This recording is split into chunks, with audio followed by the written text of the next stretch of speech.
What's going on, guys? Chad here, just giving a quick update, mainly for myself, just so I can remember where everything is underground and stuff. But if you like this type of thing and are interested in building an earthship, you should definitely subscribe to this channel.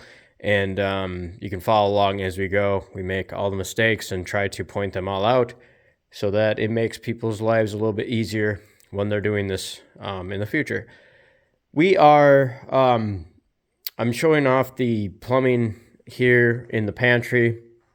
We got a regular sink going on with some drinking water and hot and cold. The drinking water goes through an extra filter that really cleans up like 99.99% bacteria or anything else that's in the water. And it comes out real nice and clean. And we're going to use that for filling coffee and stuff like that. And then also canning. Anything that we need to do with canning is going on in the pantry. Hopefully we will be growing a ton of food in here, I'm hoping, or I don't see why we wouldn't be able to.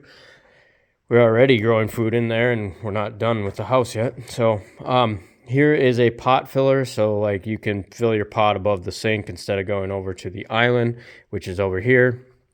We have a filtered water in the island, as well as hot and cold coming out traditional. The dishwasher will be over here as well.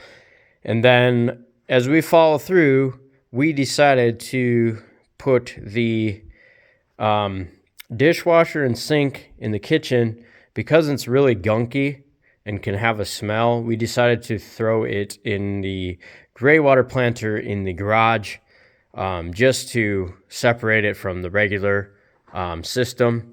And the reason why we are doing that is just to be on the safe side that we don't contaminate the other water and cause issues. So we'll have it completely separate, and it will be we'll be growing hopefully like invasive stuff that grows really easy just to experiment with.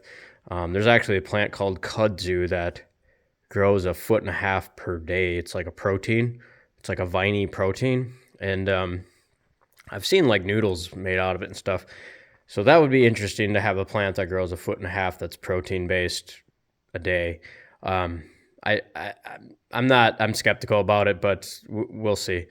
Here we go with the drain. So there's a 4-inch below that and a 2-inch. That's the sink shower, or not the sink, the dishwasher going through.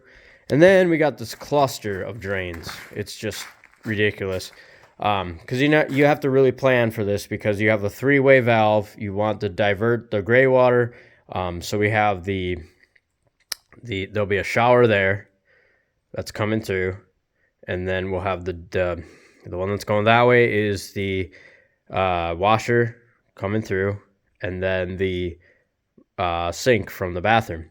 So all those are connecting, and then we have this 3-way valve here that diverts it either to the gray water that way, to that green box, or we can divert to the septic, which would just, if you ever want to turn off the gray water system, you can divert all the water to the septic in any case in the whole house, which there are separate valves for that. And then we also thought that we would put our utility sink to go straight into the septic there.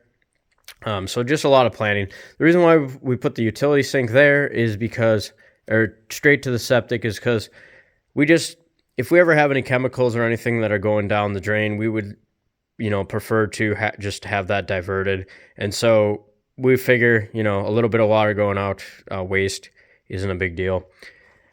And we'll have a drain inside the utility room as well that will go straight out to the septic. Other than that, that line going out there is going out to the garage, which is where the other gray water planter is. And we are considering doing biogas inside that because we have a garbage disposal for the sink. So you can grind up meat, vegetables, anything, all your waste and food. That's going to go into a tank in the garage and connect with the black water as well with the overflow.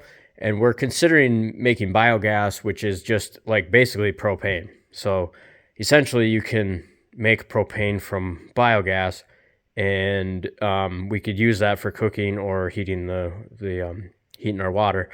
The only thing that's, I don't know, an earthship really, you fill up like a traditional tank of propane, and it literally will last like 3 years. So I'm not so sure if there's a benefit there of doing biogas, but it would be really cool to be totally off grid, totally off out of everything, and not even need propane for cooking or a backup water heater. So stay tuned for that. I will give an update as soon as I can on that. And yeah, just subscribe and stay tuned, and we'll see you on the next one. Thanks.